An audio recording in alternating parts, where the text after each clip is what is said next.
Bonjour à tous ceux qui viennent de nous rejoindre. Bonjour à tous. On vous propose de commencer ce webinaire ce premier webinaire sur l'avenant 33, l'avenant classification et rémunération conventionnelle. Donc, vous êtes 600 inscrits aujourd'hui. Je pense que on va encore avoir des personnes qui vont nous rejoindre au fil du webinaire. Mais sans plus attendre, je passe la parole à notre président Lamine Garbi pour introduire cette séquence. Merci beaucoup. Merci Fabienne, merci pour l'ensemble des connectés, plus de 350 et ça va monter. Alors j'ai bien commencé ma journée, chère Fabienne, parce que c'est mon anniversaire. C'est mon anniversaire. Et quand on se fait souhaiter son anniversaire par le journal Les Échos et le Midi Libre, c'est qu'on a pris un certain poids, je pense, ou voilà, comme certains de mes amis me l'ont écrit ce matin, la besace commence à être chargée. Voilà, donc bon, j'essaie de meubler un peu pour que ça arrive avant de commencer le déroulé. Donc voilà, merci à toutes celles et à tous ceux qui m'ont souhaité un anniversaire. Vous pouvez encore le faire dans la journée, ça me fera toujours plaisir. Et peut-être qu'on arrivera à un score aussi important que les inscrits. Voilà, ça fait rêver, plus de 600 inscrits à ce webinaire. Donc, ce qui veut dire que l'intérêt est là et surtout le résultat de cet avenant 33. On va vous en parler. Vous allez voir, à la fin de cette journée, il n'y aura plus aucun secret pour vous. Pas sûr, parce que c'est un peu complexe, mais on va y arriver. Donc, une année sociale intéressante avec l'avenant 31. On l'a déjà oublié, hein, c'est quand même la revalorisation des suggestions de nuit et de fériés. L'avenant 32, vous l'avez également vécu avec une augmentation de 3% sur l'ensemble des grilles. Donc ça, c'était, je dirais, l'année 2022 et l'année 2023, l'avenant 33. Alors cet avenant, ça fait 18 mois que le pôle social, merci Jean-Louis Morisi, président du pôle social, travaille avec nos représentants syndicaux pour le faire aboutir. C'est une refonte totale de la classification, mais totale. On change de dimension, on change d'approche, et c'est une nouvelle vision de l'expression privée, et j'en suis très fier parce que ça va redonner de l'attractivité à nos métiers, et notamment à ces coefficients, les coefficients infra-SMIC, sous le SMIC, qui étaient plus de 60. Moi, j'appelle ça les coefficients Thénardier. C'était vraiment insupportable. Alors, quelques exemples pour être précis, concrets, et vous allez pouvoir mesurer le chemin qui a été fait. Aujourd'hui, il y a 95 emplois repères. On va passer à 30. On divise par 3. Le Code de la santé publique rajoute des mots chaque année. Nous, on divise par 3 les emplois. On va passer à 30. Un premier niveau de rémunération dans notre secteur pour le SH égal au SMIC, plus 14%. 14%. On inclut le Ségur, évidemment. Et comme je vous le disais, il y avait 62 coefficients infra-SMIC avant l'avenant 32. 17 niveaux de rémunération minimale, base de calcul d'éléments objectifs de progression salariale, contre 732 coefficients aujourd'hui. On va passer de 732 à 17. Ça, c'est la simplification. Et une progression salariale entre le début de carrière et la fin de carrière pour une ESH de plus de 25%. 25% de progression sur la carrière. C'était 0,9% aujourd'hui avec l'augmentation du SMIC. Et 32% pour une aide-soignante. Donc voilà concrètement ce qui va se passer avec cet avenant 33. Et bien sûr, un nouveau système qui valorise les compétences, parce qu'aujourd'hui, c'était uniquement l'ancienneté. Donc voilà, un chamboulement total de réflexion, de rémunération, de classification. Ça, c'est ce qui a été signé avec la CFDT et l'UNSA la semaine dernière. Donc bravo, merci pour le travail qui a été réalisé et merci pour l'engagement de tous. Mais ce n'est qu'une première étape. Il va falloir travailler sur la transposition. Ça ne va pas être facile, ça va prendre de nombreux mois, mais surtout, on doit travailler sur le financement. Et le financement de l'avenant 33, c'est 300 millions d'euros. Alors cet après-midi, ça commence. Nous serons à Matignon pour discuter, je dirais, de cet avenant 33 et de pouvoir récupérer cette enveloppe de 300 millions d'euros, bien sûr pour le CINAPA et pour la chaîne thermale. Alors, c'est une période qui va s'ouvrir, qui va être intéressante, riche, et je suis vraiment heureux, fier de pouvoir y participer avec le pôle social. Fabienne, merci pour tout le travail que tu réalises pour l'avant 33, mais pour l'ensemble de la branche et du pôle social. J'y associe tes collaborateurs, Guillaume, Laurence, et bien sûr, avec celle que j'appelle affectueusement la patronne, Christine Schibler, notre déléguée générale, qui, d'une main de maître, veille sur l'ensemble des thématiques, le social, l'économique et le réglementaire, et bien sûr, la fédération et les 106. Alors, c'est une belle journée qui commence parce que, voilà, je suis heureux de voir que ce pôle social et que, je dirais, l'avancée que l'on va donner à l'ensemble de nos collaborateurs, la lisibilité, un nouveau cap, un nouveau sens sur cette voilà, classification qui, pour moi, était, je l'ai toujours connue. Donc voilà, ça fait 30 ans que je suis dans la profession, j'ai toujours connu la même classification. Et donc aujourd'hui, ça y est, on la casse et on part sur de nouveaux horizons qui vont être porteurs parce qu'on va pouvoir, et c'est pour moi un des phénomènes importants, rémunérer, favoriser la compétence et pas seulement le diplôme, même bien sûr si le diplôme est important. Voilà ce que je voulais vous dire en ouverture. Je suis ravi de participer à ce webinaire. On va apprendre tous beaucoup de choses parce que c'est complexe, ça va être difficile et surtout, pas de panique, ce ne sera pas opérable demain. On va prendre du temps, 2023, et on espère pouvoir commencer en 2024 ou au cours de l'année 2024. Donc voilà, pas de panique. Ne commencez pas à paniquer, à stresser sur l'ensemble de ce qui va vous être dit ce matin. On a du temps, il y aura plusieurs webinaires, il y aura des sessions de formation et ensemble, on va s'approprier cette nouvelle classification qui, pour moi, est révolutionnaire et surtout porteuse d'avenir et de sourire. Merci pour l'organisation. Fabienne, je vous embrasse du sud de la France. Pour une fois, il fait beau. Ça faisait quelques jours qu'on était sous le gris. Voilà, j'espère qu'à Paris, ce n'est pas trop compliqué. En tout cas, on vous embrasse tous et merci pour cette belle journée à venir. Merci beaucoup, Lamine, pour cette introduction. Alors, vous êtes à cette heure, plus de 430 en fait, participants. On est vraiment ravis, comme Lamine l'a dit, que vous soyez aussi nombreux, parce que depuis plusieurs mois, en fait, c'est pour vous que nous travaillons à ce système de classification et de rémunération rénovée, et bien sûr pour les salariés qui travaillent dans vos établissements. Donc, en effet, pas de panique. On est sur un premier webinaire, le premier d'une série de plusieurs webinaires pour pouvoir vous accompagner dans l'appropriation progressive de l'avenant. D'ores et déjà, je vous précise que les slides vous seront communiqués après le webinaire, donc ce n'est pas grave si vous ne pouvez pas effectivement lire l'intégralité des slides. Nous essaierons bien sûr de répondre à une majorité de questions. Après, bien entendu, il y aura d'autres webinaires et vous savez où joindre le pôle social pour que l'on puisse vous répondre. Ce que l'on vous propose de faire aujourd'hui pour cette première présentation de l'avenant qui vient tout juste d'être signée, eh bien, c'est de faire un retour sur le contexte et les enjeux de la négociation, vous donner quelques éléments de calendrier, des éléments de calendrier de branches et d'entreprises, de branches parce que comme l'a très justement précisé Lamine, en fait nous travaillons d'ores et déjà à un accord de transposition, c'est-à-dire pour organiser le passage d'un système à un autre en déclinaison de cet avenant 33. Donc il y aura un certain nombre de précisions opérationnelles que l'on pourra vous apporter dans les prochaines semaines et les prochains mois. Et puis vous présenter les principes fondateurs et structurants de l'avenant. Donc, pour commencer, partons des constats. On est aujourd'hui encore, puisque l'avenant n'est pas encore applicable, sur un système que l'on appelle parodie, hérité de la fonction publique, et qui est un système qui est plutôt un système de catalogue des emplois, qui est devenu au fil du temps, de l'évolution du secteur, relativement inadapté et peu lisible. Avec bien sûr jusqu'à l'avenant 32, donc encore récemment, puisque vous rappelez qu'il a été signé en novembre dernier, applicable rétroactivement au mois de juillet, avec des dizaines de coefficients infra-SMIC, hors Ségur, bien sûr, néanmoins, comme on le dit régulièrement au ministère du Travail et de la Santé.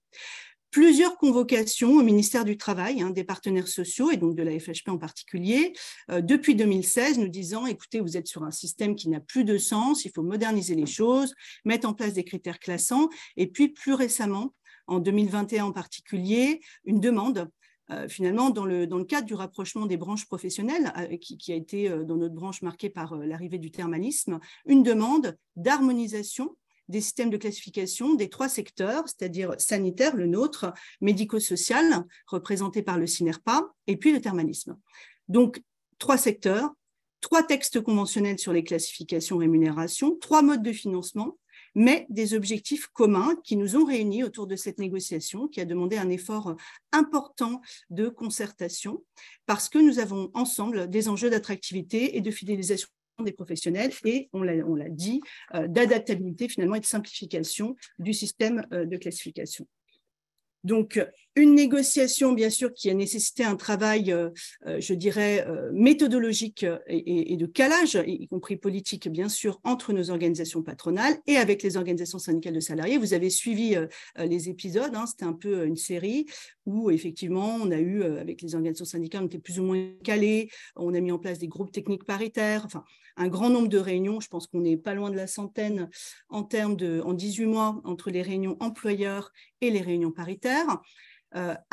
Une série qui a commencé, je dirais, à peu près dès 2016, avec une véritable pesée des emplois uniquement sur notre champ sanitaire, donc FHP, je dirais en 2018-2019, et puis la crise sanitaire est intervenue. Donc, évidemment, on s'est recentré sur l'accompagnement des adhérents.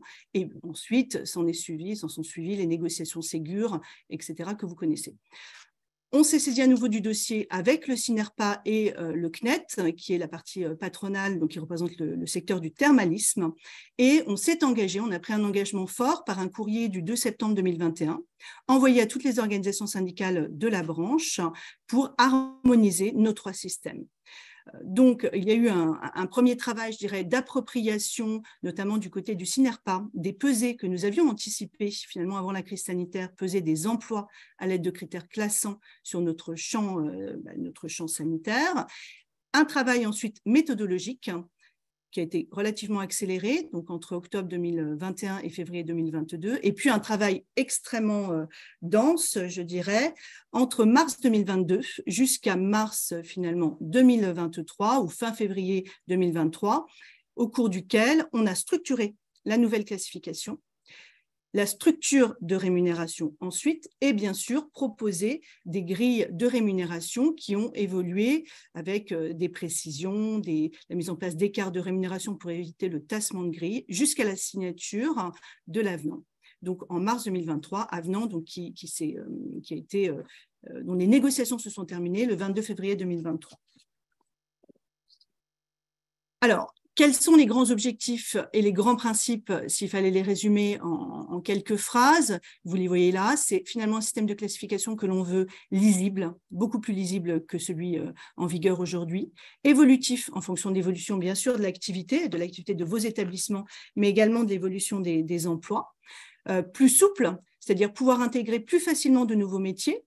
Et donc, pour ce faire, on a repéré un certain nombre d'emplois qu'on a appelés emplois repères, qui sont les plus représentatifs, qui sont les plus nombreux, qui sont les emplois cœur de métier de notre branche, et on les a positionnés à l'aide de critères de classification, autrement dit critères classants, les uns par rapport aux autres, pour avoir une échelle hiérarchique de positionnement de ces emplois, de classement de ces emplois.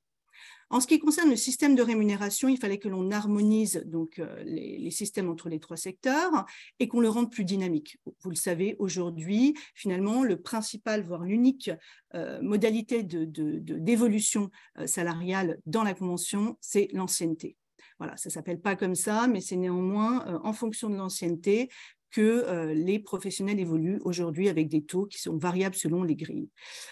Demain, on sera sur un système de rémunération minimale annuelle, donc à partir de 2024, courant 2024, comme l'a précisé Lamine, qui sera base de calcul de 4 éléments complémentaires de rémunération.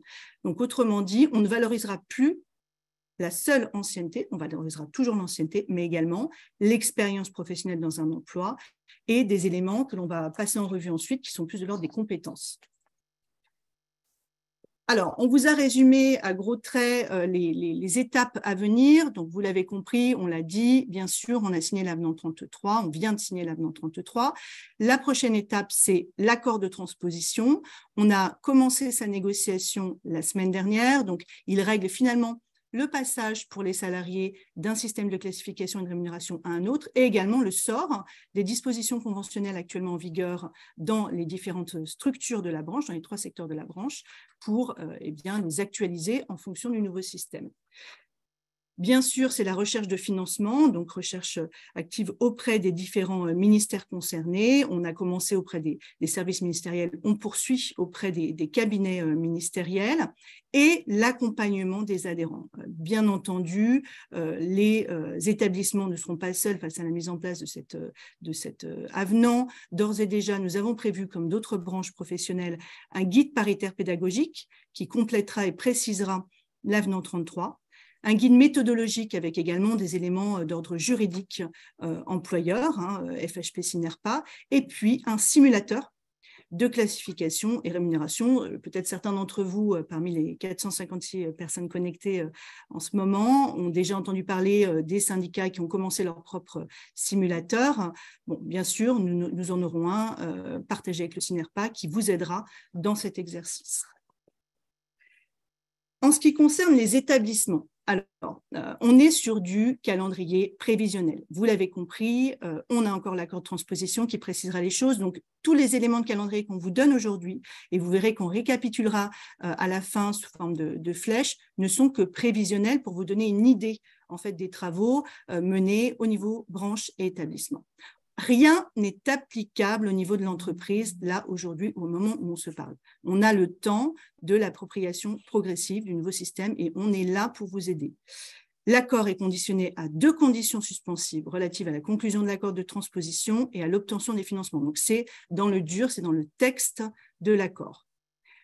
Ce que vous pouvez commencer à faire concomitamment à cette appropriation progressive du nouveau système pour laquelle nous allons vous accompagner, c'est commencer à recenser en fait les emplois et recenser les normes, en fait faire l'inventaire des normes applicables dans vos établissements, les accords d'entreprise, les usages, les décisions, les DUE. Bon. Ensuite, bien sûr, arrivera l'année 2024, l'année d'application de l'avenant 33. Là aussi, les choses se feront progressivement, puisqu'on n'a pas mis une date fixe d'application au 1er janvier 2024, mais on a précisé que l'avenant 33, pour ses dispositions principales, sera applicable au plus tard en décembre 2024, mais une fois qu'il sera applicable, ces nouvelles mesures, et donc en particulier la rémunération, eh bien, s'appliquera rétroactivement au 1er janvier 2024. Mais là aussi, on a cherché à vous simplifier l'exercice, on y reviendra. Alors, pour aller un petit peu plus loin sur les éléments structurants de base, vous allez voir, on va répéter un certain nombre de choses parce qu'on est sur l'acculturation d'éléments nouveaux. On a une architecture de classification qui positionne sur une échelle hiérarchique 30 emplois repères. Donc, comme je vous le disais, les plus représentatifs, les cœurs de métier, au lieu des 95 évoqués par Lamine tout à l'heure dans le secteur sanitaire, dans notre texte conventionnel aujourd'hui. On a 5 critères de classification pour peser ces emplois repères. La formation, l'expérience et la qualification, donc niveau de diplôme essentiellement pour les formations réglementées, la responsabilité, la complexité et diversité des compétences à mobiliser, la dimension relationnelle communication et l'autonomie. Et ces critères ont donné lieu à des définitions par degré en fonction du niveau de maîtrise de ces critères. Donc, il y a plusieurs degrés de maîtrise du critère formation, idem, responsabilité, etc. Ces degrés ont été associés à un nombre de points, donc une échelle hiérarchique de points, et tout simplement, Laurence va revenir dessus tout à l'heure, ça nous a permis de peser ces emplois repères, d'avoir des totaux en nombre de points, et en fonction de ces totaux, eh bien, de hiérarchiser les emplois repères sur une échelle, et donc d'avoir un positionnement des emplois les uns par rapport aux autres.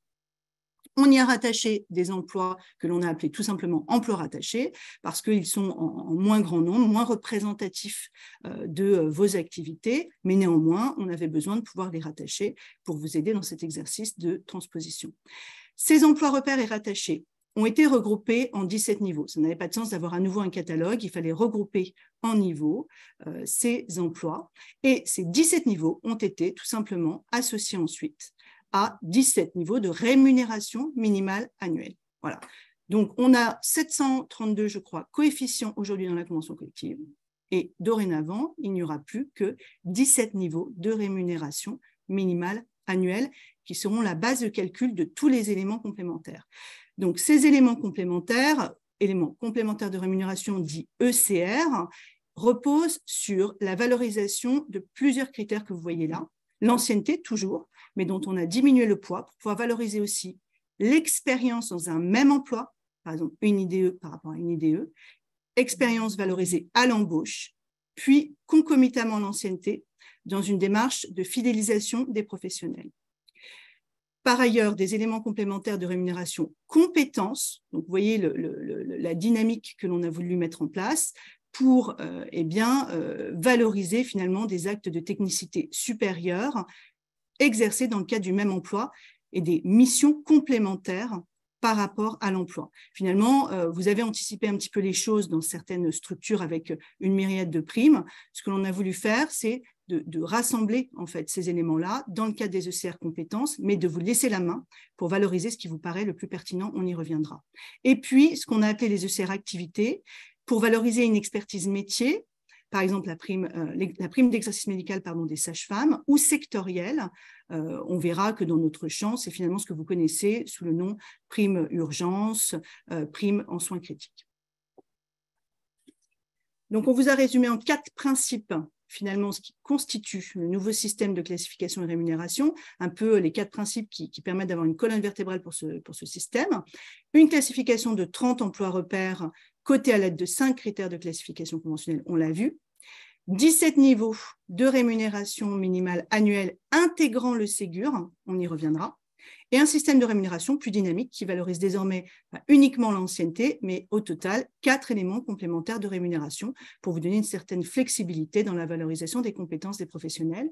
Et on s'y arrêtera tout à l'heure, une obligation qui est de vérifier une fois par an et au plus tard en fin d'année le niveau de la rémunération conventionnelle annuelle avec la rémunération réelle d'entreprise.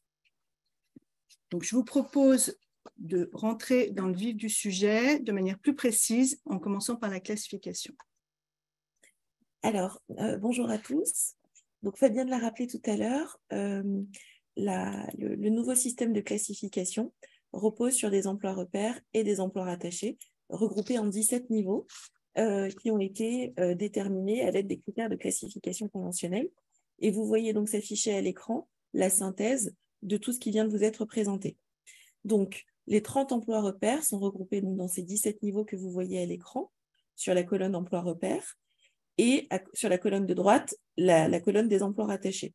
Ces emplois rattachés sont des emplois qui ne peuvent pas directement être assimilés aux emplois repères qui vous sont présentés là, mais qui ont une certaine proximité de compétences, de formation, qui a justifié qu'on rattache ces emplois dits rattachés à ces emplois repères.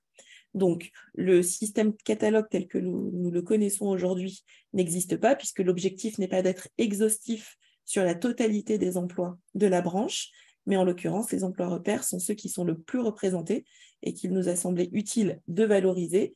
Et donc, les emplois rattachés, ceux qui sont peut-être les moins représentés, mais qui existent quand même au sein de la branche. Encore une fois, il ne s'agit pas d'être exhaustif.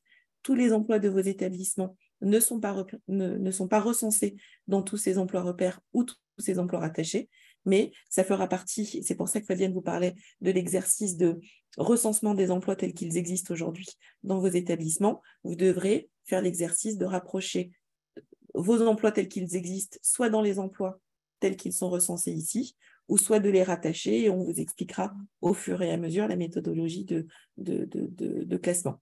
En tout état de cause, vous avez donc cette synthèse.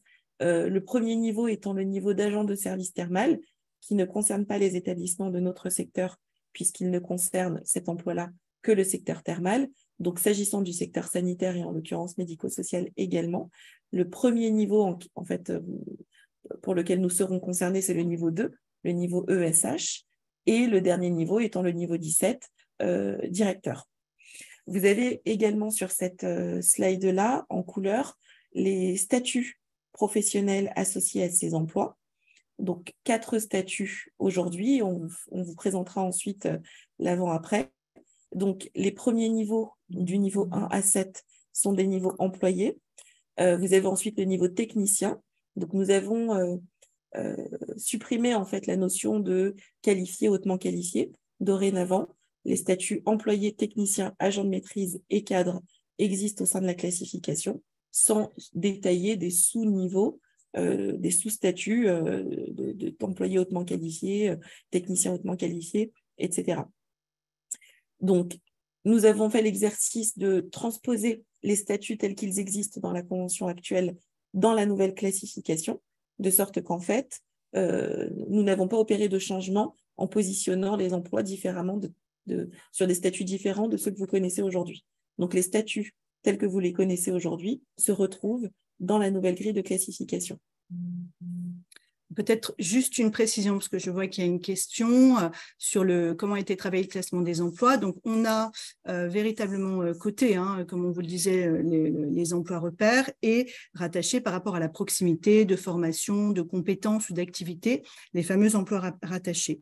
Quoi qu'il en soit, vous pouvez toujours classer les emplois, enfin surclasser les emplois, en fait, que ce soit par rapport au statut, employé, technicien, agent de maîtrise ou cadre, ou par rapport à la grille qui est prévue. C'est un minimum de branches, et encore tout dépend du fait que l'emploi corresponde bien à la définition de celui que nous avons pesé. Sur ces définitions, il y aura des définitions je dirais, comment dirais-je, il y aura des définitions qui seront écrites dans le guide paritaire pour vous aider, que vous sachiez en fait quel emploi nous avons nous-mêmes pesé au niveau de la branche. Donc, pour vous faire une synthèse de ce qui existe aujourd'hui et des changements qui sont opérés dans le cadre de l'avenant 33. Donc, aujourd'hui, nous avons une grille de classification qui est organisée en 3 filières d'emploi. Donc, la filière soignant, la filière administrative et générale et la filière cadre. Et à l'intérieur de chacune de ces filières, des coefficients dans lesquels les emplois sont classés en employés qualifiés, employés hautement qualifiés, techniciens, agents de maîtrise, cadre ABC, cadre supérieur, cadre dirigeant. Donc ça, c'est la grille de classification telle que vous la connaissez. Donc, nous avons supprimé la notion de filière et nous avons simplifié les statuts comme je vous l'indiquais précédemment. Et dorénavant, n'existeront plus que 17 niveaux de classification répartis en 4 statuts, employé, technicien, agent de maîtrise et cadre.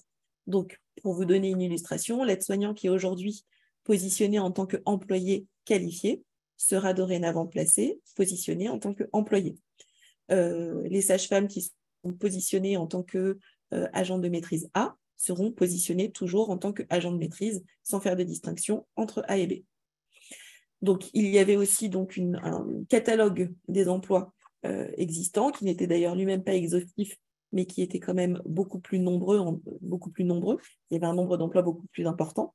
Dorénavant, 30 emplois repères ont été identifiés, qui constituent donc une référence car emploi cœur de métier dans notre branche, et des emplois rattachés qui ont été associés à ces emplois. Donc, le statut de cadre supérieur tel qu'il existe aujourd'hui disparaît également, puisque sur la catégorie des cadres existaient les statuts de cadre A, B, C, supérieur et dirigeant. Dorénavant, les cadres A, B, C et supérieurs seront intégrés dans un même ensemble qui comprendra les cadres, sans distinction aucune. La seule distinction qui demeurera sera celle de cadre dirigeant, puisque eux sont hors classification.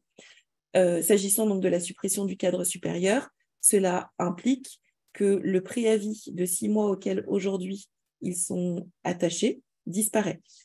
Seul demeurera le préavis en cas de départ de 3 mois.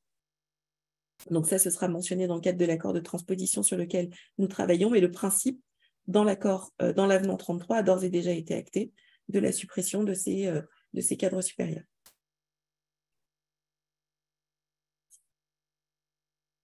Donc, nous allons rentrer, si vous le voulez bien maintenant, dans la partie rémunération. Alors, sur la partie rémunération, encore une fois, on est pour ce premier webinaire dans le cadre des grands principes. On n'a pas voulu rentrer dans tous les détails de l'accord qui, de toute façon, encore une fois, seront précisés par l'accord de transposition dont la négociation est en cours. qu'est-ce que l'on a voulu faire? Quel a été en fait l'exercice concrètement? Finalement, ça a été d'augmenter les rémunérations du socle conventionnel et donc de fixer, au sens du Code du travail, des salaires minima de branche revus, qui donc, en tant que salaire minima, eh bien, s'imposent aux entreprises dans leur montant. Comment a-t-on décomposé cette nouvelle rémunération annuelle conventionnelle qui constitue ces salaires minima et qui est donc la rémunération globale? En fait, vous avez donc une rémunération annuelle conventionnelle qui est donc la rémunération de branche globale qui se décompose entre la rémunération minimale annuelle de niveau, celle dont on vous parlait tout à l'heure, qui est issue en fait des classements d'emploi qui a donné lieu à 17 niveaux et donc 17 rémunérations minimales annuelles de niveau. À cette rémunération minimale annuelle de niveau, qui est finalement la base de la rémunération minimale de branche, s'y ajoute ce qu'on a appelé des éléments complémentaires de rémunération. Le CR d'abord ancienneté, parce qu'il y a effectivement maintien bien sûr une valorisation d'ancienneté, mais moins importante en poids par rapport à la rémunération conventionnelle, d'un ECR expérience professionnelle. Alors, expérience professionnelle par rapport à un même emploi, véritablement, que l'on reprend à l'embauche. Donc, si une personne, par exemple, a été aide-soignante et qu'elle est embauchée comme IDE, eh bien, il n'y a pas de reprise à l'embauche de l'expérience professionnelle. En revanche, à partir du moment où elle est embauchée comme IDE, eh bien, l'ancienneté comme l'expérience professionnelle vont être valorisées concomitamment dans l'entreprise. Et puis, des éléments complémentaires de rémunération compétences, qui, comme leur nom l'indique, valorisent les compétences, et des éléments complémentaires de rémunération éventuelle, activité, par exemple, pour quelqu'un qui remplit les conditions pour bénéficier de la prime en soins critiques. À ces éléments peut s'ajouter une indemnité de spécialisation, éventuellement, uniquement pour des IDE, des infirmiers en soins généraux qui viendraient à être promus infirmiers spécialisés. En fait, dans ce cas de figure en particulier, on a veillé à prévoir un mécanisme qui permette d'avoir un gain de rémunération qui soit à minima de 2% de la rémunération annuelle conventionnelle antérieure en tant qu'IDE avant la promotion comme infirmier spécialisé. Donc, un système qu'on essaie de vous présenter sous forme d'équation. Finalement, tout le monde aura une rémunération minimale annuelle de niveau. À partir du moment où on a une expérience qui peut être reprise à l'embauche dans un emploi identique précédemment occupé, on a une ECR expérience. Et puis, progressivement, au fil du temps qui passe, qui se déroule dans l'entreprise, un ECR ancienneté. Et éventuellement, mais ce ne sera pas le cas de tout le monde, ça dépend des missions complémentaires, des responsabilités complémentaires qui peuvent être confiées, du fait qu'on suive une formation spécialisée et qui implique d'exercer des actes d'une technicité supérieure qui peuvent être confiés par l'employeur. Dans ce cas-là, il y aura valorisation d'un ou plusieurs ECR compétences. Et si on travaille dans un service en particulier, par exemple en soins critiques, un ECR activité. Voilà, donc on vous a précisé, vous avez la légende juste en dessous, ce qu'il en était, et on va essayer de revenir sur les modalités de fonctionnement de chacun de ces items. Donc là aussi, pour vous présenter le système tel qu'il existe aujourd'hui par rapport au système tel qu'il existera demain, s'agissant du minimum, des minima de branche, en fait. Aujourd'hui, nous avons donc des salaires minimums qui sont fixés d'une part de manière mensuelle, d'autre part de manière annuelle. Donc, s'agissant de la rémunération mensuelle pour les coefficients dans le cadre de l'avenant 32 jusqu'au coefficient 242, nous avons des rémunérations forfaitaires. Et pour les coefficients à partir du coefficient 243, le coefficient multiplié par la valeur du poids. Pour la détermination des salaires annuels, s'agissant des coefficients jusqu'au 242, vous le savez, vous multipliez le salaire mensuel par 12, puisque la RAG est intégrée dans le salaire annuel pour ces coefficients-là. Et pour les coefficients à partir du coefficient 243, on ajoute la RAG annuelle, c'est-à-dire 5,7% de la rémunération mensuelle multipliée par 12. Demain, là aussi, on a voulu simplifier l'équation, de sorte que la référence mensuelle, en tout cas au niveau de la branche, disparaît. Au niveau de la branche, nous avons fixé un minimum annuel de niveau, donc une rémunération annuelle minimale de niveau. les 17 niveaux qui vous ont été présentés et qui intègrent le Ségur 1, le Ségur 2, le Ségur pharmacien, les mesures Lafourcade, le cas échéant. Donc, en fait, on n'a plus une juxtaposition de lignes telles que vous les connaissez aujourd'hui, mais une rémunération minimale, 17 niveaux de rémunération minimale pour chacun des 17 niveaux de 1 à 17 qui vous ont été présentés tout à l'heure. Sur cette rémunération annuelle de niveau sont calculés des éléments complémentaires tels que Fabienne vient de vous les indiquer. Donc, le CR ancienneté, qui aura comme assiette de calcul la rémunération annuelle minimale de niveau. Le CR expérience professionnelle, qui aussi aura comme assiette de calcul la RMAL.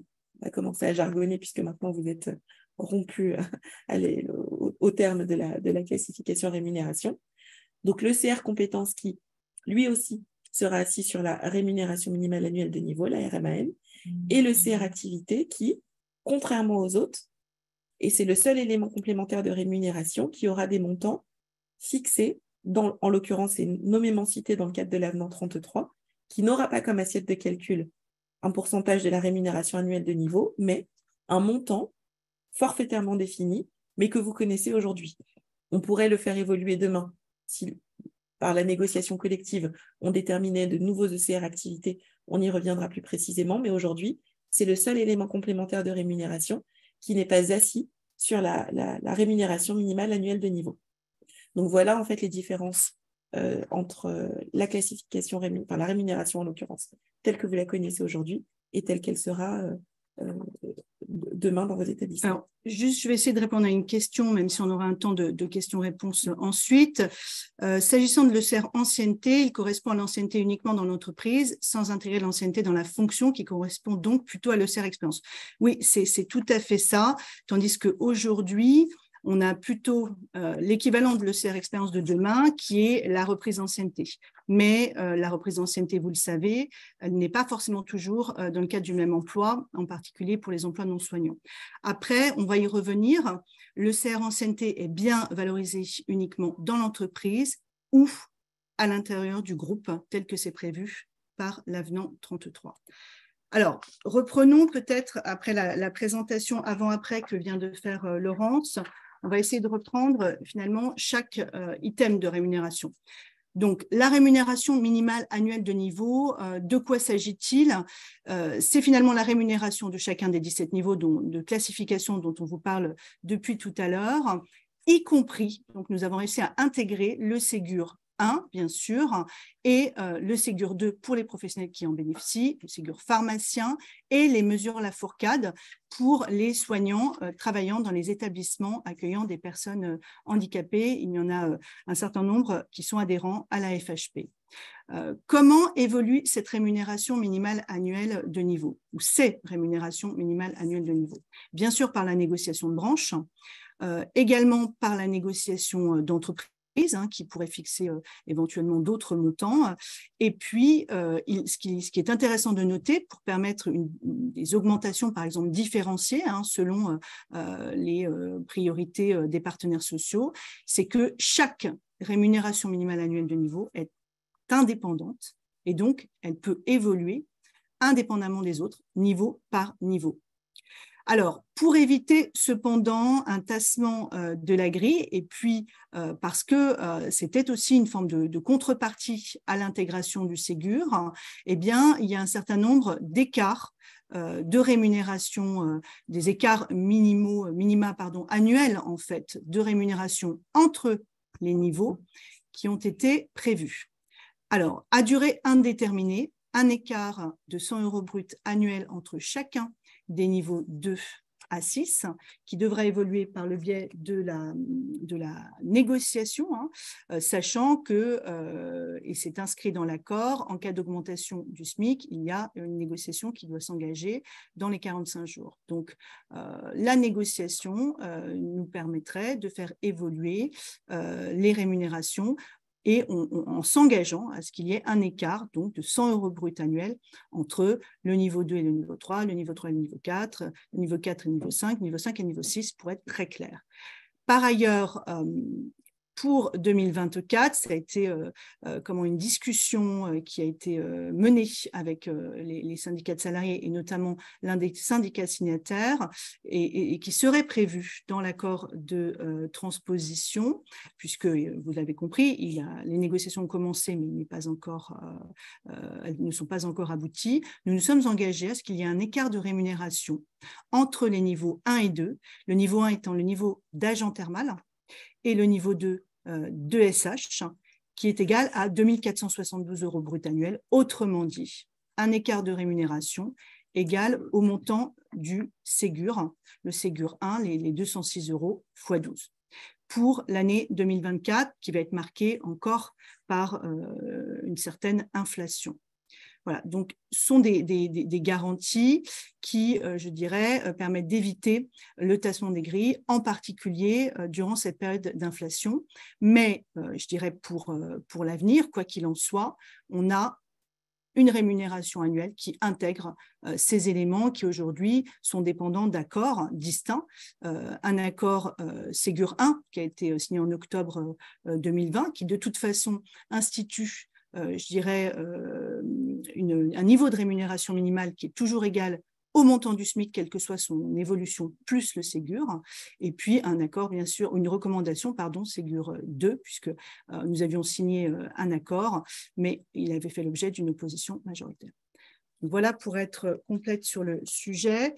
Alors, je suis consciente, et c'était le cas aussi tout à l'heure, que ces grilles ne sont pas forcément très lisibles, mais vous aurez les slides pour pouvoir mieux les regarder. Néanmoins, ça vous donne une première idée, bien sûr, toujours du découpage en niveaux et en statut, mais également des rémunérations minimales annuelles pour les niveaux.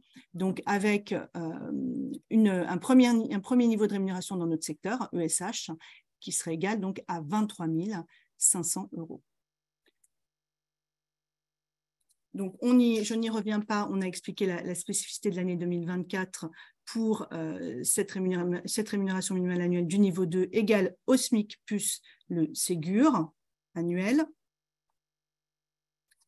Et ensuite, on va vous détailler ce qui concerne le CR expérience professionnelle, qui est effectivement une nouveauté. Absolument, donc. Alors, de quoi s'agit-il? Donc, l'expérience professionnelle, on a souhaité, dans le cadre de cet avenant 33, valoriser l'expérience acquise dans un même emploi. C'est-à-dire qu'une infirmière qui arrive dans votre établissement, qui a eu une expérience antérieure dans un établissement public par hypothèse de 10 ans, vous reprenez à l'embauche et vous valorisez financièrement à l'embauche ces 10 ans qu'elle a acquis dans un établissement. Et c'est à dessein que j'ai parlé du secteur public parce que nous avons supprimé toutes les distinctions opérées entre les secteurs d'activité, etc. Peu importe le secteur d'activité dans lequel le professionnel aura exercé, dès lors qu'il justifie d'une expérience dans cet emploi, alors à l'embauche, vous valoriserez cette expérience dans cet emploi, indépendamment du secteur dans lequel cet emploi aura été exercé. Et donc ça, c'est au moment de l'embauche. Une fois recruté, cette ECR expérience continuera d'être valorisée puisque ce professionnel, cet IDE dans mon exemple, qui est arrivé avec 10 ans d'expérience, continue d'acquérir de l'expérience dans le cadre de votre établissement. Donc, son expérience professionnelle continue d'être valorisée concomitamment à l'ancienneté, et on y viendra sur l'ancienneté, mais si on s'arrête exclusivement sur l'expérience professionnelle, elle est valorisée à l'embauche dans le cadre d'une expérience antérieure acquise dans cet emploi, et continue d'être valorisée dans le cadre de son expérience professionnelle au sein de votre entreprise. Donc, comment est-elle déterminée comment est-il déterminé, en l'occurrence, cette ECR expérience professionnelle? En fait, pour chacun des ECR, indépendamment de l'ECR activité, mais on y reviendra, nous avons déterminé des grilles de valorisation dont l'assiette de calcul est systématiquement la rémunération minimale annuelle de niveau. Donc, en l'occurrence, nous avons déterminé 3 grilles de valorisation spécifiques puisque là aussi, nous avons souhaité apporter une attention particulière à nos cœurs de métier, au cœur de métier de notre secteur sanitaire et médico-social. Donc, il existera une grille spécifique de valorisation pour les emplois non paramédicaux, une grille spécifique de valorisation pour les aides-soignants, les auxiliaires de puériculture et les AES, et une grille de valorisation pour les IDE et tous les autres emplois paramédicaux à partir du niveau 8. Comment évolue cette ECR expérience professionnelle? De manière automatique, en application de l'une des 3 grilles de progression. Donc, là aussi, vous aurez donc, vous les avez donc là à l'écran, ces 3 grilles de valorisation. Si je reprends l'exemple de mon infirmière qui arrive avec 10 ans d'expérience professionnelle antérieure, donc à l'embauche, vous le voyez à l'écran, elle sera valorisée à hauteur de 6,5%. Cette ECR expérience professionnelle sera valorisée à hauteur de 6,5% de sa rémunération minimale annuelle de niveau au moment de l'embauche. Et si elle reste dans votre établissement, on va dire jusqu'à la fin de sa carrière, à 15 ans, cette ECR expérience professionnelle passera à 8,75% de sa rémunération annuelle de niveau, à 20 ans à 11,5%, etc., etc. Donc, en fait, vous vous référerez à la grille de valorisation telle qu'elle apparaît à l'écran pour valoriser sur chacune des années charnières, donc en l'occurrence, tous les 5 ans à partir de 10 ans, sur chacune de ces tranches. Le taux, en fait, sera celui tel qu'il apparaît à l'écran de valorisation de cette ECR expérience. Donc, avant, donc là aussi, on vous a fait une slide avant-après. Donc, aujourd'hui, on a des valorisations de l'expérience qui sont différentes selon les métiers, puisque seuls les métiers paramédicaux, on va dire, ont une reprise d'expérience. Aujourd'hui, ça s'appelle d'ailleurs la reprise à l'embauche, la reprise d'ancienneté. Aujourd'hui, c'est une terminologie qui nous semble plus juste. Seuls les emplois paramédicaux sont repris à hauteur de 100% de leur expérience antérieure, alors que les emplois non paramédicaux ne sont repris qu'à 50% sur des établissements hospitaliers. Donc demain, cette distinction entre paramédicaux, non paramédicaux disparaît, en tout cas en valorisation à l'embauche, puisqu'elle est reprise, cette expérience professionnelle, pour tout le monde. En revanche, des taux différents sont appliqués selon qu'on est non paramédical, AS, AP ou AES, ou infirmier et tous les emplois paramédicaux à partir du niveau 8. Et toujours la base de calcul, la rémunération minimale annuelle de niveau.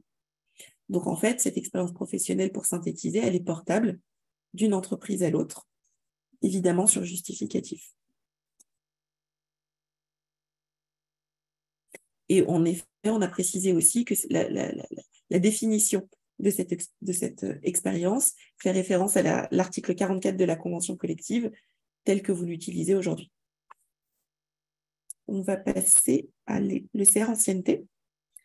Donc, l'ECR ancienneté, je le disais tout à l'heure, c'est véritablement la valorisation financière du temps passé dans l'entreprise ou le groupe. C'est ce qui est prévu par l'accord et indépendamment, c'est important, de l'emploi occupé. Donc, il n'y a pas de différenciation, je dirais, de valorisation de l'ancienneté en fonction de l'emploi repère ou de l'emploi rattaché. Il y a une grille unique de valorisation qui est calculée, encore une fois, c'est toujours le cas en ce qui concerne, quels que soient les ECR, en pourcentage de la rémunération minimale annuelle de niveau. Comment évolue cette ECR ancienneté? Tout simplement en fonction d'une grille que vous n'aurez qu'à appliquer, c'est-à-dire de manière automatique. Donc, si on passe à cette grille, on a, vous le voyez, donc évidemment, une ancienneté qui commence à être valorisée à 2 ans, 1,5%, et une valorisation qui est prévue jusqu'à 40 ans, 10%, donc pour tout le monde. Alors, pourquoi 40 ans? On a prévu d'aller jusqu'à 40 ans. Déjà, c'est le fruit du dialogue social que vous connaissez vous aussi avec les partenaires sociaux, mais on est aussi fréquemment interrogé par les adhérents qui nous disent quid au-delà de 30 ans. Donc, on a, je dirais, étiré la valorisation de l'ECR ancienneté, donc unique pour l'ensemble des salariés, à partir de 2 ans jusqu'à 40 ans. Ensuite, Ensuite, l'ECR compétences. Alors, ça mérite qu'on s'y arrête un peu. Les grands principes, je dirais, et la définition, entre guillemets, générique de l'ECR compétences figurent dans l'avenant 33, mais néanmoins, on va vous apporter un certain nombre d'illustrations, hein, c'est prévu comme tel, dans un guide paritaire qui va être élaboré très prochainement. Pourquoi est-ce qu'on n'a pas souhaité, alors que certains syndicats souhaitaient que l'on mette ces illustrations, voire certains souhaitaient même que l'on fige les critères d'évolution, je dirais, et de valorisation de l'ECR compétences. On n'a pas souhaité le faire parce que, certes, on voulait valoriser et on veut valoriser, comme vous le voyez, les actes d'un niveau de technicité supérieure qui sont souvent acquis suite au suivi d'une formation spécialisée, d'ailleurs qu'elle soit certifiante ou non. On souhaite pouvoir valoriser dans l'emploi ceux qui en font plus, qui ont des missions ou des responsabilités complémentaires, mais on souhaite pouvoir également laisser aux entreprises, en fonction de leur projet d'établissement, de leurs priorités, en fonction du profil des salariés concernés, eh bien, la liberté, avec cet outil qu'est le CR Compétences, de valoriser les critères et les responsabilités qu'ils souhaitent valoriser. On ne souhaitait pas qu'il y ait en fait quelque chose de complètement, une forme de pyramide de valorisation des compétences qui soit figée d'avance, où nécessairement on valorise d'abord, par exemple, une mission de coordination, ensuite une formation spécialisée et ensuite une mission de référence. Ça nous paraissait beaucoup trop limitatif par rapport à la liberté qu'il faut vous laisser pour pouvoir utiliser cette ECR compétence. On a dans l'accord de branche plafonné donc, le nombre d'ECR compétences à 3, avec un principe d'ailleurs, vous le verrez, de non-cumul avec ECR activité. Et quant à sa détermination, c'est simple, il est encore une fois simplement calculé en pourcentage de la rémunération minimale annuelle de niveau, qui est la base de tout, et il progresse de manière automatique. Ensuite, on a eu des débats, on va le voir dans le tableau qui suit, de valorisation entre emplois. C'est-à-dire que très concrètement, les syndicats de salariés voyaient plutôt une valorisation qui serait identique pour tous en pourcentage. Là, la valorisation que vous voyez, c'est la valorisation en pourcentage d'un ECR compétence. Et vous voyez que le pourcentage de valorisation eh bien, n'est pas le même pour l'ensemble des emplois. Pourquoi? Parce qu'on a voulu tenir compte du degré d'expertise en fait, de chaque emploi et de la contribution à l'activité, avec une différenciation, effectivement, encore une fois, hein, entre les emplois paramédicaux et même 2 catégories d'entre eux et les autres emplois. Donc, vous le voyez, c'est simple, tout est résumé dans la slide. Hein. Pour tous les emplois des niveaux 2 à 9, hors aide-soignant, AP et AES, le taux de valorisation d'un ECR est de 2,5%. Il passe à 3,5% pour les aides-soignants, auxiliaires de puère et AES. Et pour tous les emplois des niveaux 10 et au-delà, c'est-à-dire en fait à partir de infirmiers, le taux de valorisation est de 4,5% pour un ECR, tout en sachant qu'évidemment, chaque ECR supplémentaire valorisé parce qu'une nouvelle mission est confiée, parce qu'une responsabilité est confiée, eh bien, il y a donc 4,5% qui s'appliquent à la rémunération minimale annuelle de niveau. Donc, si on prend peut-être une illustration pour cette ECR compétence, on prenait tout à l'heure l'exemple de l'infirmier. Un infirmier passe un DU d'hygiène dans votre établissement. Vous ne lui confiez pas de mission particulière au titre de ce DU d'hygiène qu'il a passé par ses propres moyens parce qu'il le souhaitait. Alors, il ne peut pas réclamer de CR compétence au titre de ce DU d'hygiène. En revanche, si vous souhaitez confier justement une responsabilité particulière, je ne sais pas, d'infirmière hygiéniste ou de mission particulière justement liée à ce DU d'hygiène que vous auriez par exemple financé, ce n'est pas nécessairement le cas, alors, et que vous confiez donc cette mission complémentaire à cet infirmier, alors vous pouvez valoriser dans le cadre de cette ECR compétence, cette mission particulière, elle peut être temporaire, elle peut être définitive, à hauteur de 4,5% dans le cadre de cette ECR compétence pour cette mission particulière. C'est important effectivement de signaler qu'il s'agit de missions confiées par l'employeur et qui vont être réellement exercées dans le cadre du poste, en effet. Et c'est un élément de différenciation et de valorisation des compétences qui est important parce que parfois, on le voit en discussion avec des représentants d'autres branches professionnelles, finalement, il y a une nouvelle classification qui est mise en place, évidemment, des nouveaux minima de branches. Pour autant, la partie valorisation des compétences n'est pas toujours au rendez-vous et les oblige à compléter, en fait, l'accord initial. Tout à fait. Et aujourd'hui, dans la grille telle qu'elle existe, cet élément de différenciation d'un professionnel par rapport à l'autre pour des missions complémentaires qui sont exercées n'est pas, en tout cas la branche ne le prévoit pas. Donc vous avez sans doute été obligé dans vos établissements de créer des primes spécifiques pour valoriser justement ces compétences complémentaires qu'exercent certains de vos collaborateurs. Donc on a souhaité dans le cadre de cet avenant 33 vous permettre, en tout cas vous donner la main pour pouvoir valoriser ces missions que vous confieriez en plus à vos collaborateurs. Donc s'agissant de l'ECR activité, on le disait tout à l'heure, c'est le seul élément complémentaire de rémunération qui n'est pas assis sur la rémunération minimale annuelle de niveau, mais qui est déterminé par la branche professionnelle parce qu'elle valorise l'expertise spécifique dans un emploi ou des conditions particulières d'exercice dans un secteur ou dans un service déterminé. Donc, dans les éléments de rémunération tels qu'ils existent aujourd'hui, vous avez donc ces lignes, en tout cas vous avez la ligne salaire mensuel de branche, salaire de base selon la manière dont vous l'appelez, une ligne Ségur 1, une ligne Ségur 2, le cas échéant, une ligne indemnité de risque d'urgence, une ligne, etc., etc. Donc, toutes ces lignes, en tout cas spécifiques, donc les Ségur 1, 2, pharmaciens, on les a remontées dans la rémunération minimale de niveau et restaient ces lignes, entre guillemets, de salaire relatives aux indemnités de risque d'urgence, la prime de soins critiques et la prime d'exercice médical de sage-femme, qu'il nous fallait aussi nommer, parce qu'elle rémunère encore une fois cette expertise spécifique, et c'est dans le cadre de l'ECR activité que nous les avons nommées. Donc en fait, là, c'est la branche qui détermine les ECR activités. Ils existent déjà aujourd'hui, en tout cas pour ceux qui existent. Ils pourront exister demain pour ceux qu'on pourrait créer le cas échéant, comme l'a été la prime d'exercice en soins critiques depuis un petit peu plus d'1 an. Mais en tout cas, ils sont nommément déterminés par la branche avec un montant fixé par la branche. Et donc, contrairement aux autres, ils ne progressent pas, sauf disparition, puisque ce sont des montants qui sont fixés par la branche. Alors juste, j'essaie de répondre à quelques questions en parallèle, même si on aura un temps de questions-réponses. Est-ce que toutes les missions complémentaires sont concernées? Oui, en fait, elles dépendent finalement de vous et de ce que vous souhaitez valoriser en lien avec le salarié au moment de l'appréciation en fait de l'emploi et des conditions d'exercice de l'emploi.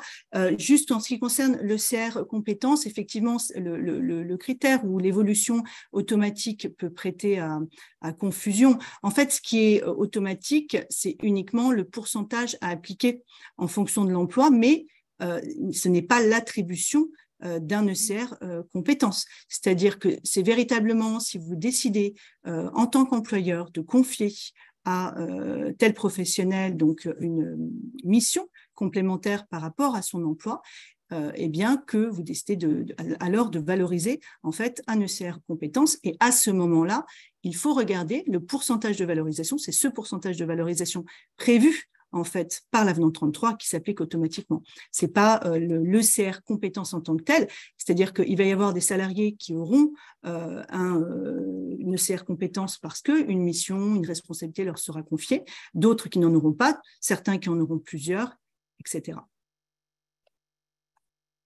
Alors,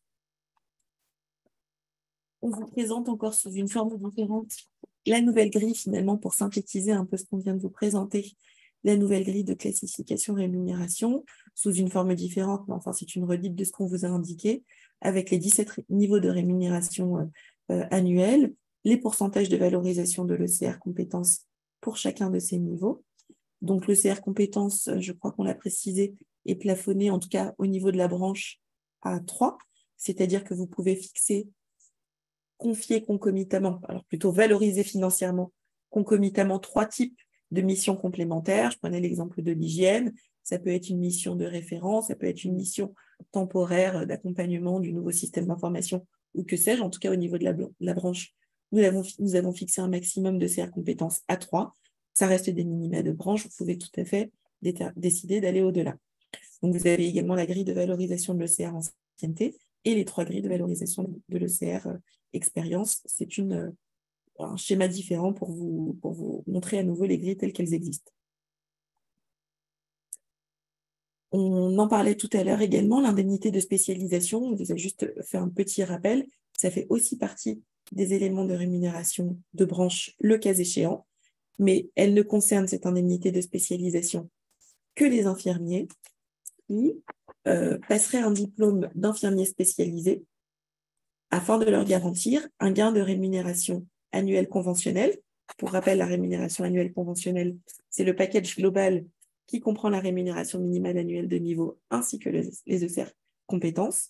Donc, en fait, on a prévu dans le cadre de cet avenant 33 une garantie d'un gain de 2% de la rémunération annuelle conventionnelle antérieure. Donc, l'accord de branche prévoit que tout infirmier qui se spécialiserait en tant qu'IBOD, en tant qu'IPA, en tant qu'IAD, doit avoir une augmentation garantie de sa rémunération conventionnelle antérieure de 2%. Soit cette garantie, cette augmentation, ce gain de 2% est automatiquement atteint, auquel cas vous n'avez pas versé d'indemnité de spécialisation. Si ces 2% ne sont pas atteints une fois que vous avez repositionné le salarié dans sa nouvelle rémunération annuelle de niveau, avec ses ECR ancienneté compétences sur la base des définitions telles qu'on vous les a données, alors vous devez garantir une augmentation de 2%. Là aussi, on ne va pas rentrer plus dans le détail, on vous l'expliquera le moment venu, mais c'était pour vous rappeler ce principe prévu dans l'accord. Alors, ça va être compliqué de répondre à toutes vos questions. Néanmoins, j'en vois une quand même qui est importante, non pas que les autres ne le sont pas, bien sûr. Pouvez-vous expliquer la différence entre ECR compétences et activité? En fait, l'ECR compétences, c'est vraiment la valorisation des missions, responsabilités, actes d'une technicité supérieure qui sont souvent acquises après une formation que l'employeur décide de valoriser et donc de confier aux salariés en plus de ces missions, je dirais, de base fondamentale d'exercice de son emploi. Donc, c'est vraiment cet outil de valorisation des compétences que l'on entend créer. En fait, le CR Activité, ça correspond finalement aux primes qui ont fait l'objet de financements précis dédiés, qui ont été accordés depuis la crise sanitaire et qui sont en fait nommément désignés, et même de manière exhaustive dans l'avenant, prime d'exercice médical pour les sages-femmes, donc qui valorisent les conditions particulières d'exercice d'un métier, ou d'un secteur ou d'un service, c'est-à-dire prime d'urgence et soins critiques. Alors, je vous propose de continuer parce que je vois qu'il y a aussi des questions qui sont relatives également aux éléments de rémunération d'entreprise. Et par exemple, quelqu'un citait, je crois, dans le chat, la prime de 13e mois en disant la rémunération minimale conventionnelle, elle est sur 12 mois. Donc, qu'en est-il?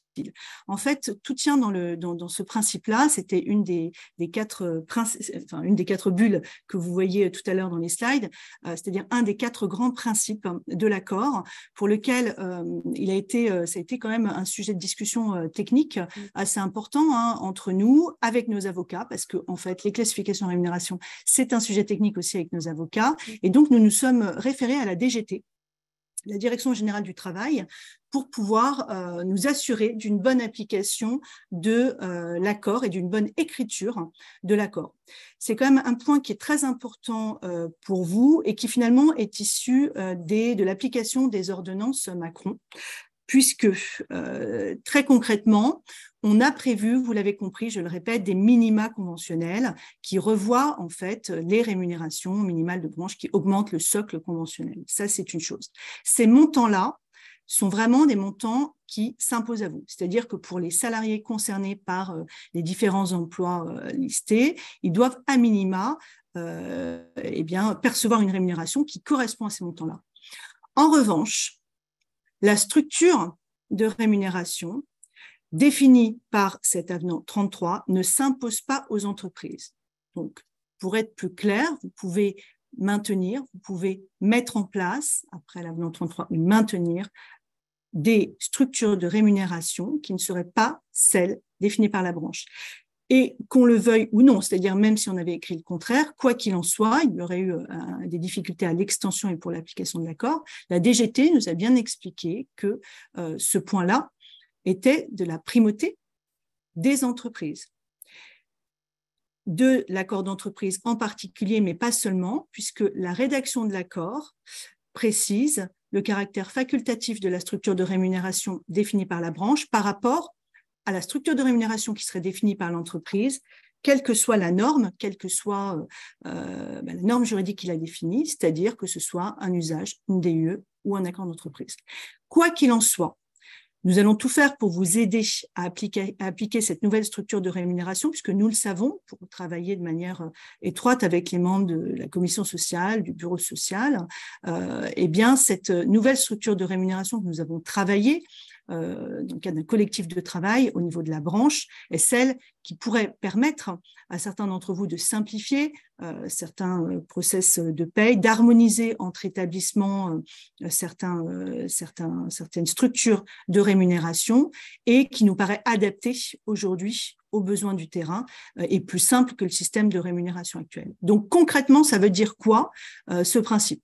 Ça veut dire que au moins une fois par an et au plus tard en décembre de chaque année, et la première année sera tout simplement l'année de passage au nouveau système, c'est-à-dire 2024, c'est-à-dire au plus tard en décembre 2024 pour la première fois, il faudra comparer le montant de la rémunération annuelle conventionnelle que l'on vous explique dans ces modalités de calcul depuis le début de ce webinaire et la rémunération annuelle effective d'entreprise.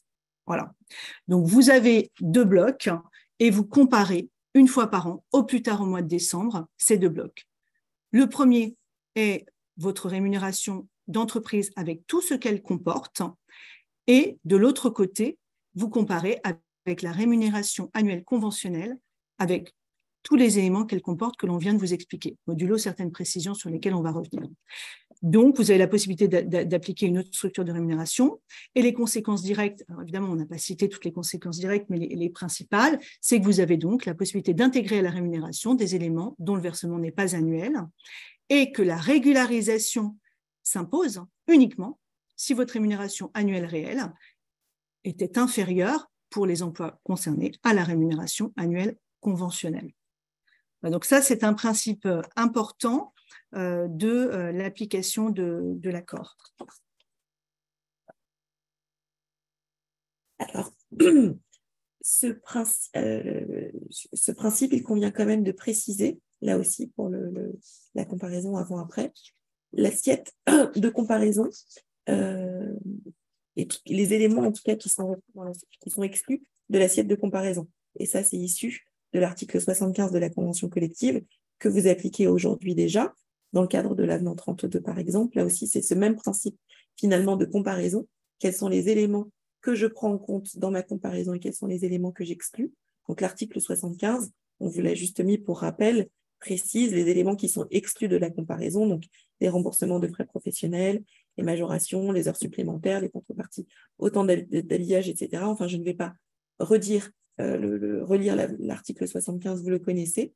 Donc ça, c'est ce qui est prévu par la branche, mais pour aller plus loin, en tout cas dans ce qui vient de vous être dit, en plus de ces éléments, peuvent être exclus de la comparaison tous les éléments que vous choisiriez d'exclure de la comparaison. Le principe qu'on a prévu dans l'accord, en effet, c'est que les deux blocs, le bloc de votre établissement et de toute la rémunération globale de votre entreprise, et le bloc de la rémunération de branche. En revanche, vous pourriez tout à fait considérer que certaines primes, soit parce que vos accords le disent, soit parce que vos accords le diront plutôt, ou parce que vous en aurez décidé ainsi, sont exclues de cette comparaison. Et que vous ne souhaiteriez comparer que une partie de votre rémunération d'entreprise, laisser de côté une autre partie pour être au-delà de ce qui est prévu par la branche. Là aussi, vous êtes libre, entre guillemets, dans la comparaison et dans les éléments à prendre dans la comparaison, en dehors de ceux qui sont exclus par l'article 75 de la Convention collective. On a prévu un principe général, encore une fois, conforté en cela par la Direction générale du travail, mais vous pouvez toujours choisir d'être plus favorable que ce qui est prévu par les accords de branche.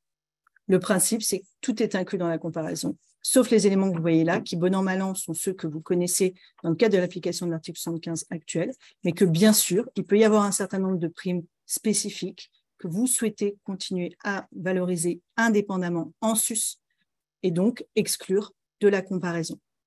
Donc, en fait, on vous donne la possibilité une certaine liberté qui est donnée, Modulo, évidemment, le classement selon les règles conventionnelles des emplois. Modulo, le fait de respecter les montants minima des rémunérations annuelles conventionnelles. Et ensuite, un principe de comparaison que vous pouvez adapter. Alors, si vous le voulez bien, nous allons passer aux indemnités de suggestion qui viennent s'ajouter à cette rémunération annuelle conventionnelle. On essaiera d'avoir un temps de réponse aux questions que vous posez. Alors, concernant les indemnités de suggestion, Lamine l'a dit tout à l'heure, on a quand même signé l'avenant 31 avec une revalorisation issue de l'application de l'augmentation de la valeur du point avec l'avenant 32. Donc, notre objectif était de rester à ISO coût, si je puis dire, par rapport à cela. Et puis, évidemment, au CINERPA en particulier, de pouvoir progressivement nous rejoindre sur ces indemnités de suggestion, puisque, vous l'avez compris, on est sur un système commun pour les futures années dans le cadre de ce nouveau système. Avant l'avenant 33, vous le savez, depuis l'avenant 31, c'est 60% de la valeur du point, avec évidemment l'avenant 32 fixé à 7,26 € par heure travaillée, ce qui nous fait 4,356 €. Eh bien, tout simplement, comme il n'y a plus de valeur du point, puisque nous sommes passés aux rémunérations minimales annuelles, dorénavant, ce sera 33,74% de la rémunération minimale annuelle du niveau 2. Pourquoi du niveau 2? Parce que c'est la rémunération minimale annuelle de SH, fixée à 23 500 €, vous l'avez vu dans la grille présentée tout à l'heure, divisée par 1820, ce qui donne 4,356 € par heure travaillée. Donc, on retombe, si je puis dire, sur nos pieds. Indemnité pour travail de nuit, là aussi, on est toujours sur les 15%. Aujourd'hui, on est sur 15% du taux horaire conventionnel.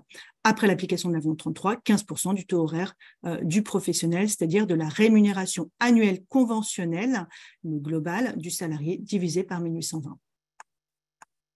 Et s'agissant de l'indemnité d'astreinte, c'est exactement le même principe. L'assiette de calcul aujourd'hui correspond au taux horaire conventionnel, qu'il s'agisse des astreintes déplacées au tiers ou au double du taux horaire conventionnel pour les astreintes déplacées. Demain, dans le cadre de l'avenant 33, nous passerons à un tiers du taux horaire conventionnel pour les astreintes déplacées, donc ce taux horaire étant déterminé en calculant la rémunération annuelle conventionnelle, donc le package de branche globale, divisé par 1820 heures, et c'est le même principe sur les heures d'astreinte déplacées. Le principe d'appréciation et de versement mensuel des indemnités de suggestion est conservé. Alors, sur le calendrier, on a vraiment voulu s'essayer un calendrier prévisionnel pour vous donner, enfin pas celui-ci, puisque celui-ci c'est l'année 2018 à 2022, mais on voulait juste vous donner à voir. On est sur un calendrier que l'on va affiner au fil de l'eau, puisqu'il y a certains éléments de ce calendrier qui dépendent de l'accord de transposition et donc de la déclinaison opérationnelle en vertu de cet accord de transposition. Donc là, on vous a remis en grande ligne ce qui s'est passé en 2018-2019. On était sur une pesée paritaire des emplois à l'aide des critères de classification. Et puis, crise sanitaire, je n'y reviens pas. Le courrier du 2 septembre 2021 avec notre engagement commun aux 3 employeurs vis-à-vis des syndicats de travailler à un système commun. Et puis, une méthodologie de travail et des travaux particulièrement actifs depuis le début de l'année 2022 qui ont conduit à la signature en mars dernier de l'avenant 33. Donc, nous sommes, vous le voyez, au niveau de la branche, les flèches bleues, sur la négociation de l'accord de transposition, la recherche, bien sûr, active de financement avec les autres organisations. On va s'employer très rapidement, parallèlement à cet accord de transposition, à commencer à la rédaction des guides. Et puis, on commence d'ores et déjà à vous accompagner dans l'appropriation de ces nouvelles dispositions. Alors, ce que vous pouvez faire encore une fois aujourd'hui, on l'a précisé sous forme de flèches, encore une fois, elles seront beaucoup plus précises à l'avenir, c'est commencer le recensement des emplois et des textes et des pratiques locales dans vos établissements, commencer pour ceux qui vont le souhaiter, alors on a situé ça à l'été, il n'y a rien de figé en fait, le classement des emplois dans la nouvelle grille et les tests en paye. Alors pour être très clair, on a commencé à faire des groupes de travail pour rencontrer les éditeurs de paye et pouvoir échanger échanger avec eux, avec une demande finalement d'essayer de commencer à faire les tests sur la base du nouveau système, les paramétrages pour l'automne, de manière à ce que tous ceux qui, à partir de l'année 2024, avec des échéances qui vont être variables selon les établissements, puissent commencer à passer au nouveau système de paye, ou au moins et le paramétrage de la rémunération annuelle conventionnelle pour pouvoir faire le fameux comparatif dont on vous parlait tout à l'heure.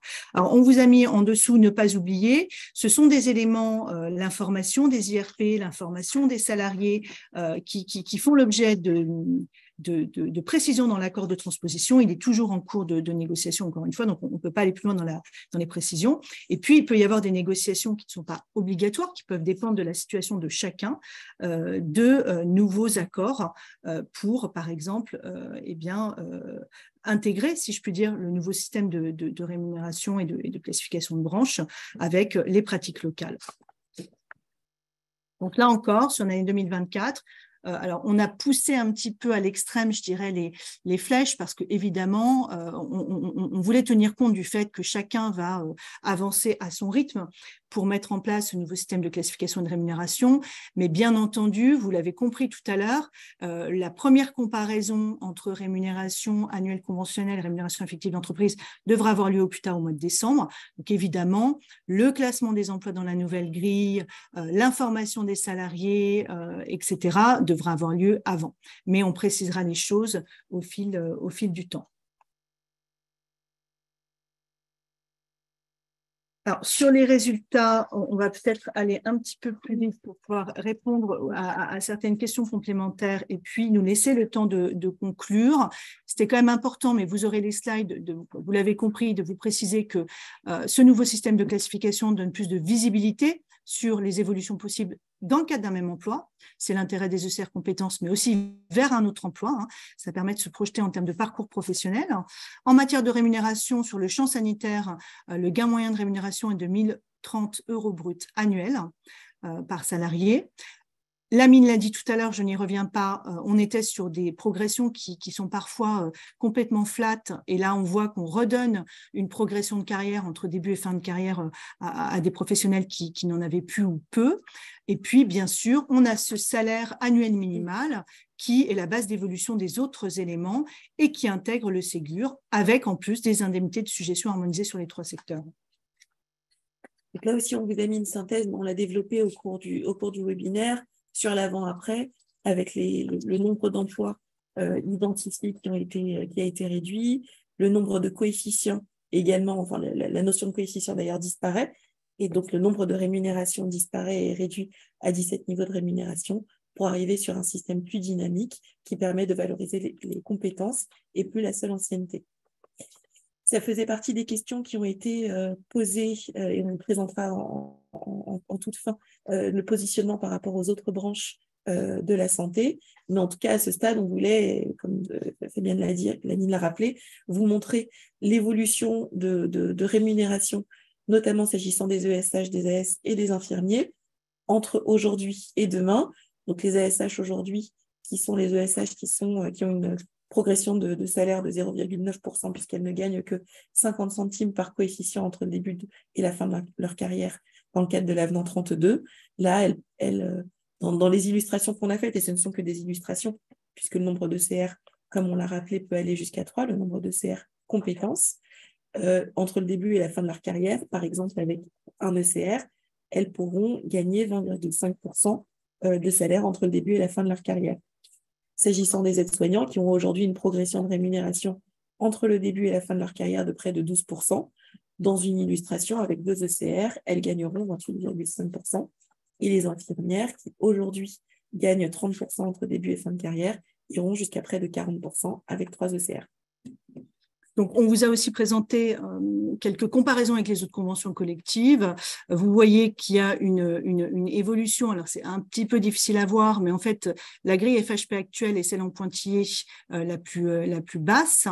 Ensuite, vous avez une grille proposition FHP sans ECR, donc sans aucune, donc celle qui est en vert, merci à Laurence, et puis la grille en pointillé supérieure qui est avec 3 ECR. Et là, vous voyez que l'on se rapproche, voire on dépasse avec 3ECR la grille en particulier, enfin la courbe, pardon, FEAP, et on se rapproche pour des grilles pardon, de la FPH, mais effectivement, à partir d'un certain niveau dans la carrière, les grilles de la FPH demeurent supérieures. Néanmoins, dans cet exercice d'attractivité, on voit un rapprochement des niveaux de rémunération qui nous paraît important.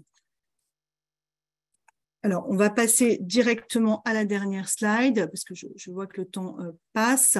Très concrètement, sur le champ FHP, ça a été précisé, donc on est en moyenne sur une augmentation de 3,69%, ce qui fait effectivement près de 300 millions d'euros.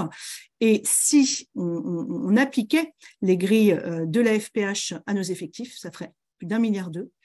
Et si on appliquait les grilles de la FEAP, 575 millions d'euros. Donc, ce sont des éléments comparatifs qui sont assez importants pour nous, de manière à pouvoir présenter le sujet de la demande d'accompagnement financier auprès des cabinets ministériels, parce que l'on montre que certes, on a fait un effort de valorisation des professionnels, mais que celui-ci reste raisonnable en comparaison aux autres secteurs. Je vous propose de conclure ce webinaire. On a essayé de répondre à beaucoup de vos questions au fil de l'eau. Il en reste certaines. Vous savez que vous pouvez nous les communiquer de toute façon à l'adresse du pôle social, par tout moyen. Et il y aura d'autres webinaires pour pouvoir continuer à approfondir les sujets avec vous et la déclinaison opérationnelle du nouveau système. Donc, je passe la parole à Christine Schibler, notre déléguée générale. Oui, bonjour à tout le monde et merci d'avoir été aussi nombreux pour ce premier webinaire. C'est vraiment le premier webinaire parce qu'on se lance dans une aventure qui va être assez longue, donc vous l'avez compris. J'espère que vous n'avez pas la tête trop farcie, mais vous allez voir, on arrive à s'approprier quand même assez rapidement finalement le système parce qu'il est infiniment plus simple que le précédent. Donc c'est voilà, on retient beaucoup plus facilement finalement la construction de cette classification. Et c'est vrai que c'est un peu une révolution, comme le disait Lamine tout à l'heure, c'est un peu révolution dans notre secteur. Et on est très fiers d'avoir signé cet accord et cet avenant, même s'il y a encore beaucoup de choses qui sont devant nous. Donc moi, ce que je voulais vous dire, c'était d'abord merci Fabienne, Laurence et Guillaume en premier lieu pour tout le travail qui a été effectué. Merci à tous les DRH, donc deux groupes d'indépendants qui se sont engagés et qui nous ont vraiment aidés dans cette négociation parce qu'on n'aurait jamais pu avoir ce résultat dans un délai aussi court si tout le monde ne s'y était pas mis. Et il y a eu vraiment un collectif tout à fait exemplaire qui s'est mobilisé. Merci à tous les représentants syndicaux. Il y en a peut-être avec nous ce matin et si c'est le cas, je les salue très chaleureusement. Les représentants des syndicats se sont vraiment engagés extrêmement fortement. Et ils ont travaillé à nos côtés, ils nous ont challengés, on a dû négocier, on a trouvé des solutions, on a trouvé des voies de passage. Et ça s'est fait en un temps record. Et ça, voilà, je salue les partenaires avec qui nous avons travaillé et échangé pendant ces nombreux mois. Et ce n'est pas fini.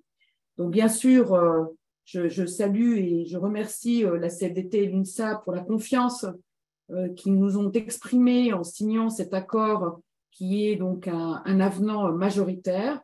Mais je remercie aussi tous les représentants de FO et CGT, car les discussions vont continuer. Ils attirent notre attention sur quelques points. Donc, nous allons continuer à travailler, continuer à négocier.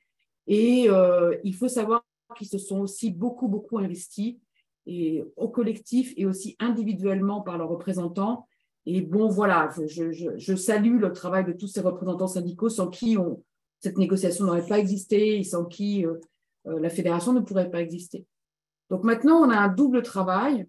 D'abord, nous mettre en marche sur toutes les étapes qui restent dans la négociation, donc l'accord de transposition, tu le disais Fabienne, mais bien sûr après, le guide méthodologique, tous les outils pédagogiques qui seront nécessaires, bien sûr les contacts avec les éditeurs de logiciels pour leur présenter la nouvelle classification, et puis aussi on va essayer de vous proposer de sélectionner donc, quelques cabinets de conseil qui pourraient, avec un cahier des charges commun établi par la FHP, donc accompagner les établissements qui pourraient le souhaiter lors du changement de classification.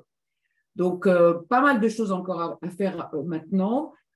Ce matin, on souhaitait vraiment vous faire cette première présentation pour vous exposer les grands principes. On vous enverra tout à l'heure, bien sûr, les slides et il y aura un webinaire 2, 3, 4 et tout ce qui sera nécessaire. Et bien entendu, on a le temps hein, de se préparer et de réfléchir ensemble et de répondre aux questions. Il faut retenir deux choses finalement dans cet avenant. C'est première chose, donc une simplification et une lisibilité des rémunérations. C'est vrai qu'entre raconter un coefficient et puis une valeur du point, et puis un truc absolument imbuvable, et puis donner une rémunération annuelle à un salarié, ben, ce n'est pas tout à fait la même chose. Je pense qu'ils apprécieront. Donc, on apprendra à manier les rémunérations brutes annuelles et les rémunérations nettes, parce que c'est vrai que les salariés sont plus intéressés par le net que par le brut. Et puis, la deuxième chose, c'est une revalorisation des salaires et une attention qui sera portée chaque année sur le maintien d'écarts minimaux sur le Ségur, comme vous l'a dit, avec un engagement jusqu'à fin 2024, mais après, dans le cadre des NAO.